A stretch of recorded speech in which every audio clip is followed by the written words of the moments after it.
للمتقين مفازا حدائق وأعنابا وكواعب أنزلنا هذا القرآن على جبل لرأيته خاشعا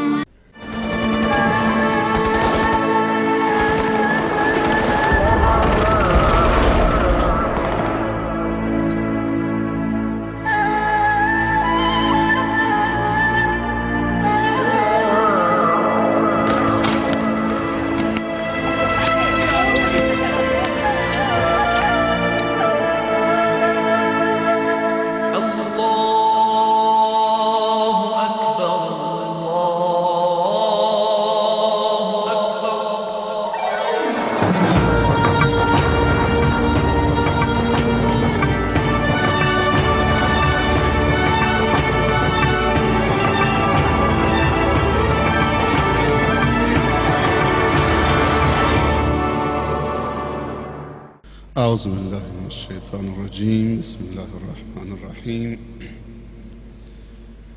الحمد لله والصلاة والسلام على رسول الله وعلى آله وأصحابه ومن والاه. أما بعد، السلام عليكم ورحمة الله تعالى وبركاته.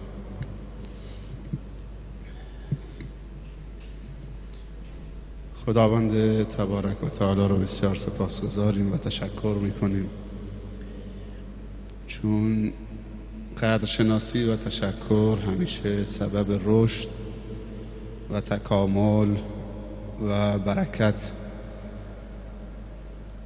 و سلامت و سعادت انسان می شود.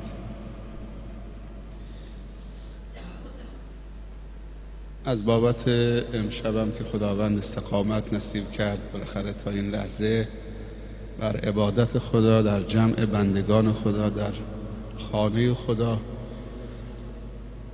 حاصل شد، باز هم یک شکر دیگر می طلبد. دیشب آیه 267 از سوره بقره قرار شد 4 تا آیه بهش بپردازیم، ولی نتونستیم بیشتر از یک آیه برای عزیزان تفسیر کنیم. قرار شد که هر شبی که یک جزء خرده‌ای خونده میشه، آیاتی رو از این تلاوت انتخاب بکنین، مختصر تفسیر، و شما هم به حافظه بسپارید و انشاءالله تبدیل به عمل بکنید تا انشاءالله جامعه تلاشگر و جامعه توانمندی داشته باشیم. ما الان سوره بقره رو، سوره آل عمران رو تمام کردیم. سوره آل عمران هم کمتر از بقره نیست در توان و قدرتش، و پیامبر صلی الله علیه وسلم سوره بقره و آل عمران رو سبب شفاعت انسان دانستن اگر که به این دو سوره کامل انسان بپردازه و مایه نجات انسان معرفی کرده و گفته سوره بقره خصوصا سوره است که حتی پهلوانان هم نمیتونن از پسش بر بیان. اما آیاتی که برای امشب در نظر گرفتم آیه 102 سوره آل عمران تا آیه 108، 102 تا 108. اعوذ بالله من الشیطان الرجیم. یا ایها الذین آمنوا، کسانی که قرآن دستشونه بد نیست که دنبال بکنن، بیشتر تو ذهنشون میمونه. یا ایها الذین آمنوا اتقوا الله حق تقاته ولا تموتن الا وانتم مسلمون واعتصموا بحبل الله جميعا ولا تفرقوا واذكروا نعمة الله عليكم إذ كنتم أعداء فألف بين قلوبكم فأصبحتم بنعمته إخوانا وكنتم على شفا حفرة من النار فأنقذكم منها كذلك يبين الله لكم آیاته لعلكم تهتدون. به اینها میپردازیم، به این آیات، بعد میریم آیات بعدی. یا ایها الذین آمنوا، تقریبا 64 مورد در قرآن خطاب ویژه وارد شده. بین 64 و حالا کمی زیادتر و کمتر، بالاخره حول و حوش 64 آیه خطاب ویژه خصوصی خداوند با بندگان خاصش. یا ایها الذین آمنوا، هر جای در قرآن این خطاب هست، ای بندگان مؤمن من، این خطاب ویژه هست. و بعضی از علما یا ایها الذین آمنوی قرآن رو جمع آوری کردن، در یک کتاب بهش پرداختن، نزدیک 64 آیه. حضرت عبدالله ابن مسعود رضی الله عنه میفرمایند وقتی که خداوند میگه یا ایها الذین آمنو، سر تا پای وجود تبدیل به شنوایی باش و استماع، گوش باش. یا خیری است که شما رو دلالت میده، راهنمایی میکنه، تشویقتون میکنه، یا بعد از اون شری است که شما رو بر حذر میداره، بازم تبدیل به خیر میشه. انسان اگر از شر اجتناب بکنه خیر محضه. پس عبدالله بن مسعود میگه هر جایی که خداوند گفت یا ایها الذین آمنو، این دیگه باید هرچی مشغولیت داری رها کنید، متوجه باشید یا ایها الذین آمنو. و کلمه ایمان در قرآن هر جایی که وارد شد به معنی عاقله. و تمامی خطاب خداوند یا ایها الذین آمنو یعنی ای خردمندان، ای عقلا. چون عاقله که خدا پرستی داره و خدا شناسی داره. انسانی که گاو میپرسته یعنی متکی به چیز فناپذیره، این نمیتونه عاقل باشه. کسی که معنای زندگیش فناپذیری باشد، خودش هم فانی است. نمیتونه معنای زندگی انسان اشیایی که فنا بر اونها وارد میشه باشد. حتی پیامبر صلی الله علیه وسلم معنی زندگی هیچ مسلمانی نیست. و در خطبه ابوبکر صدیق رضی الله عنه کاملا آشکار هست که وقتی که رسول الله صلی الله علیه وسلم فوت نمودن و صحابه به هم ریختن، رفت خطبه خوند، گفت من کان یعبد محمدا فان محمدا قد مات. کسی که خداش محمد بود، محمد مرده، پس بره مرتد بشه. و من کان یعبد الله فان الله حی لا یموت. کسی که خدای او رب العالمین حی لا یموته، هیچ موقع معنای زندگی او بیهوده نخواهد شد. الله معنای زندگی ماست و حی قیومه.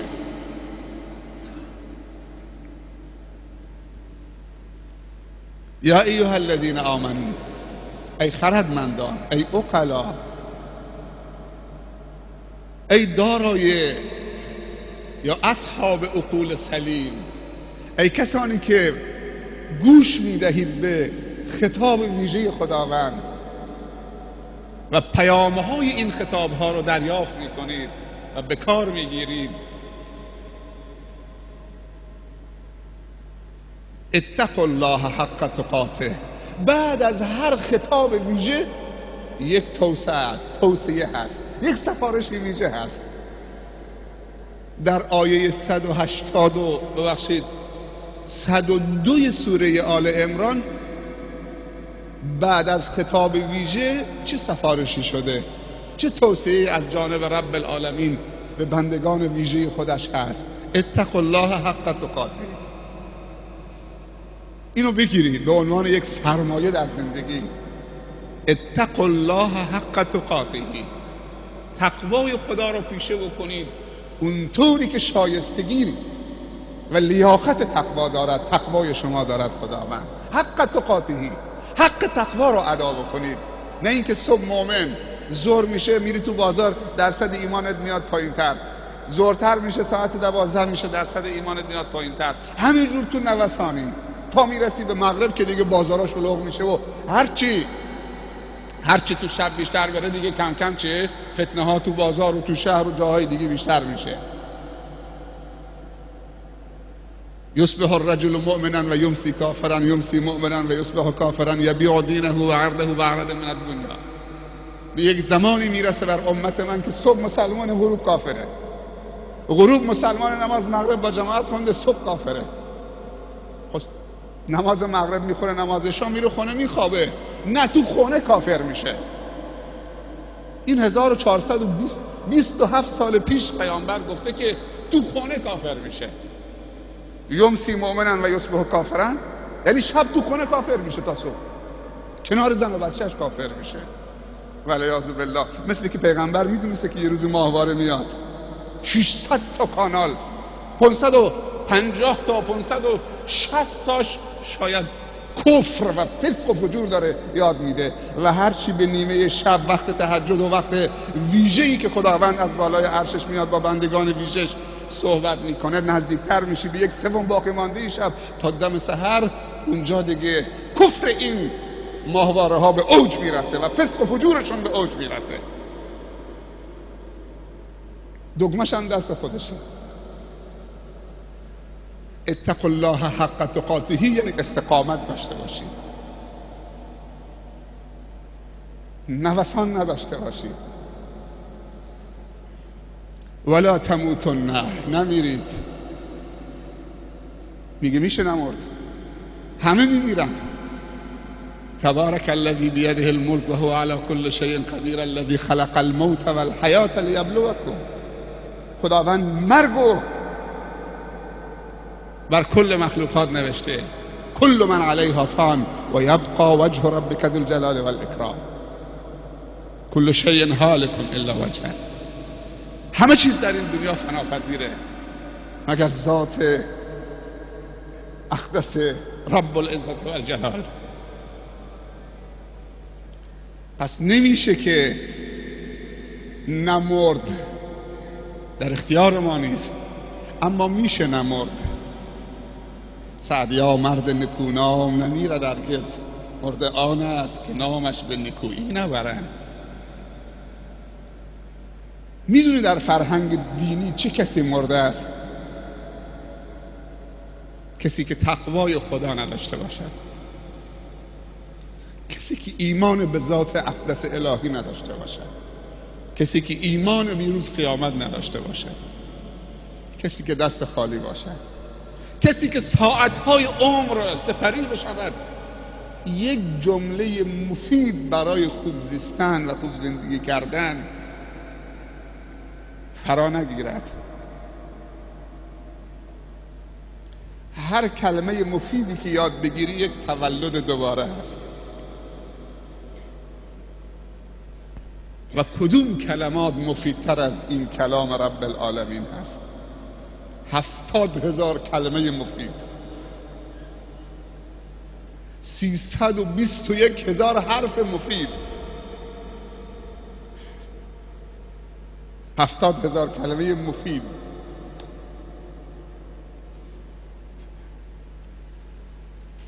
نزدیک 6,000 قاعده زندگی، 6,600 خورده قاعده برای زندگی کردن. همین. ولا تموتن الا و انتم مسلمون. جان و تسلیم جان آفرین نکنید، به استقبال اسرائیل نروید. الا و انتم مسلمون، مگر در حال تسلیم به امر خداوند، مگر در حالی که شما گردن نهادید برای طاعت خداوند. میگه وقتی اسرائیل و ملک الموت میاد سراغت برای قبض روحت، تلاشت به کار بگیر که با صفت ایمان بمیرید، اسلام در تو باشه. میگه وای بر تو اگر مرگ آمد سراغت، اون لحظه ایمان و اون لحظه تقوا و اون لحظه اسلام در زندگی تو نباشد. لا تموتن الا و انتم مسلمون. مگر مثل این که خدا میگه مسلمان مردن دست خودته.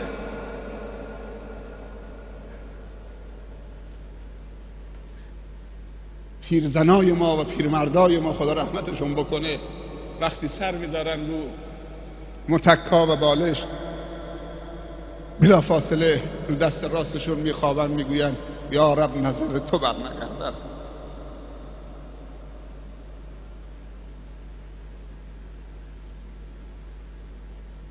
ولا تموتن الا و انتم مسلمون. مواظب مردنمان باشه و کسی مردنش تضمین شده است که مواظب زندگیش باشه. هر کسی مواظب زندگی شد مردنش تضمینه. وقتی زندگی رو رها کردی به هر طرفی میخواد این طوفان‌ها و امواج انحرافی تو رو بکشان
اومد، خب دیگه مردنت هم در اختیار خودت نیست.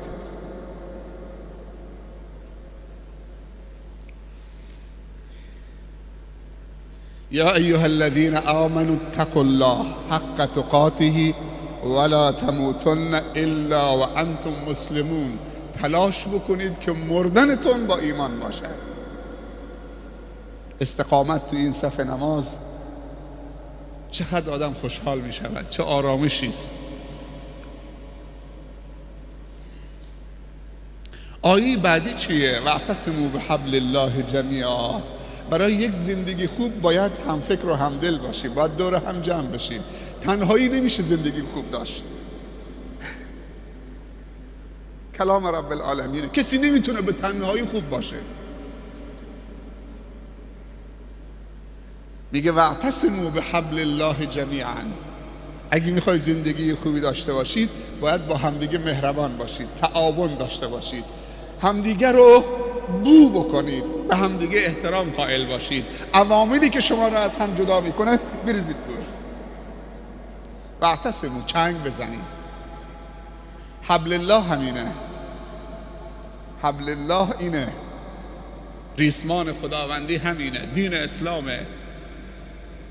پس به فکر جدا شدن از امت اسلامی نباش. هر چند قوی باشی ضربه میخوری، چون پیامبر گفته الواحد شیطان، یک نفر یک شیطانه، حتی اگه با تقوا ترین هم باشه. نمیتونه. آدم نیاز به دوست مؤمن تر از خودش داره، خصوصا تو این دور زمانی که فتنه و فساد پیشرفته شده، حرفه‌ای شده و سرعت فساد و انتقال فساد و انحراف از سرعت صوت هم بیشتر شده. دوست خوب لازمه. واعتصموا بحبل الله. چین و عرب ہمارا، ہندوستان ہمارا، مسلم ہی هموطن ہے، سارا جهان ہمارا. گر در یمنی چو با منی پیش منی، ور پیش منی چو بی منی در یمنی. من با تو چنینم ای نگار یمنی، خود در عجبم که من تو ام یا تو منی. چنین فضایی رو ایجاد بکنیم که تو اون فضا من تو باشم و تو من باشم. تعاونوا علی البر و التقوی ولا تعاونوا علی الاثم والعدوان. ید الله مع الجماعه. نصرت خدا همراه جماعته. بیاید جماعت مؤمن ایجاد بکنیم. از چی ایجاد میشه؟ از جوانای خوب، از جوانان مؤمن. جماعت پایدار در آینده خوب تشکیل خواهد شد. پدرها هم به عنوان بزرگترها اونها رو تشویق بکنن، در جمعشون شرکت بکنن، محبتشون بکنن، اکرامشون بکنن. روز به روز اگر 10 تا جوان راهنمایی بکنیم، هر کدومون یک جوان راهنمایی بکنیم، با خودمون بیاریم تو این جمع ها، محبتشون بکنیم. هرچی ما بیشتر محبت بکنیم، نوازش و محبت شیطان و ابلیس کمتر خواهد شد. از فراغی که ما محبت نکردیم، شیطان آمده نوازش کرده، محبت کرده، در نتیجه اونها رو شکار کرده. واعتصموا بحبل الله جمیعا ولا تفرقوا. یک قاعده استعمارگران دارن پیاده میکنن با املای ابلیس و شیطان: تفرقه بنداز، حکومت بکن، فرق تسد. اگر میخوای که حکومت بکنی، تفرقه بنداز بین خوبا. اگر میخوای نابود بکنی، اگر میخوای خوبی رو از بین ببری، تفرقه بنداز. و پیامبر صلی الله علیه وسلم در حدیثی میفرمایند: الفتنه نائمه لعن الله من ایقظها. فتنه خوابه، خدا لعنت بکنه هر کسی اون فتنه رو برای تفرقه بین مسلمان‌ها بیدار بکنه. سعی نکنیم ما فتنه رو بیدار بکنیم و وقتی بیدار شد تر و خشک رو میسوزونه. فتنه رو کمرنگ بکنیم، خاموش بکنیم. شخص رفت پیش عالمی غیبت برادرش بکنه، گفت فلانی درباره تو چی میگفت؟ وای چه حرفایی میزد. میدونی چی جوابش داد؟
فهمید که این بوی فتنه ازش میاد، این کلام بوی خون ازش میاد، این کلام بوی بی ایمانی ازش میاد. واعتصموا بحبل الله جمیعا ولا تفرقوا.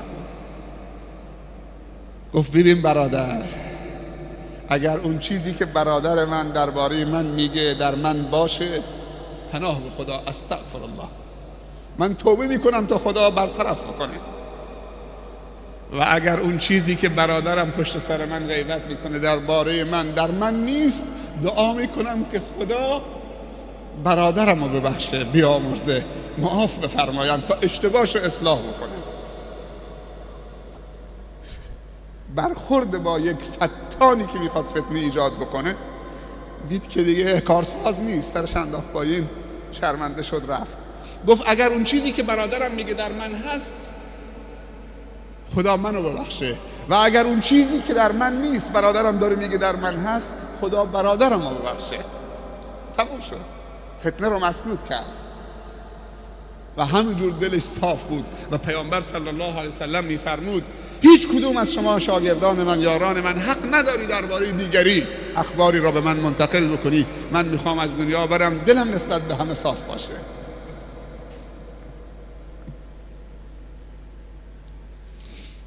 واذکروا نعمت الله علیکم اذ کنتم اعداء فالف بین قلوبکم فاصبحتم بنعمته اخوانا. این قسمت آیه درباره اوس و خزرجه. انصار اهل مدینه، دو قبیله بزرگ اوس و خزرج از عرب و سه قبیله بزرگ یهود در یثرب زندگی می‌کردند قبل از قدوم رسول الله صلی الله علیه وسلم به یثرب که بعد شد مدینه منوره. قبیله بنی نظیر، بنی قینقاع و بنی قریظه، و دو قبیله عرب بزرگ اوس و خزرج. قبیله اوس و خزرج سالهای متمادی با همدیگه سر یک بز و یک گاو شاید خونریزی میکردن، به جنگ به هم میرفتن و همدیگه رو فنا میکردن. از همون اوس و خزرج انصار اهل مدینه درست شد، نصرت دهندگان دین خدا و نبی خدا. و یکی از اونها ابو ایوب انصاری بود که این افتخار نصیبش شد که در روز اولی که رسول الله صلی الله علیه وسلم وارد یثرب بشه، اساسیه رسول الله را از روی شتر برداره، مخفیانه ببره خونه بذاره. رسول الله صلی الله علیه وسلم هر کسی دستش میگرفت، یا رسول الله صلی الله علیه وسلم تا خانه تو درست میشه مهمان من باش.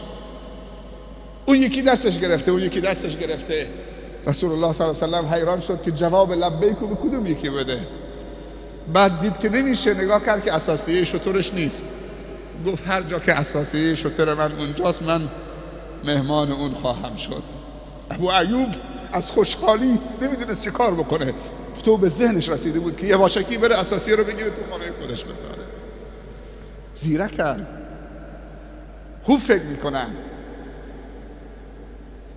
همونطوری که بعضی بازارها میگن این جنس نون توشه کار میکنه، اونا تو فاز دیگه بودن، نون توشه، رسول الله مهمانش باشد.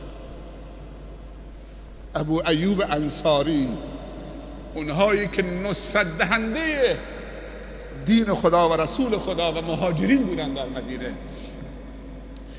میگه به یاد بیارید نعمت خدا بر شما اوس و خزرج انصار اهل مدینه که به خاطر و کنتم و اذکروا نعمت الله علیکم، نعمت خدا رو به یاد بیارید. اذ کنتم، آن لحظه که لب پرتگاه جهنم بودید. اذ کنتم علی شفا حفرة من النار. شفا یعنی لب پرتگاه، حفره یعنی سیاهچال جهنم، حفره یعنی سوراخ، اما اینجا به معنی چاله بزرگ، گودال بزرگ. دنبالش میگه جهنم، و لب پرتگاه جهنم بودید. نعمت خدا را بیاد بیارید. منظورش چیه؟ با اختلاف خونریزی که بینشون بود، لب پرتگاه جهنم، برادرکشی.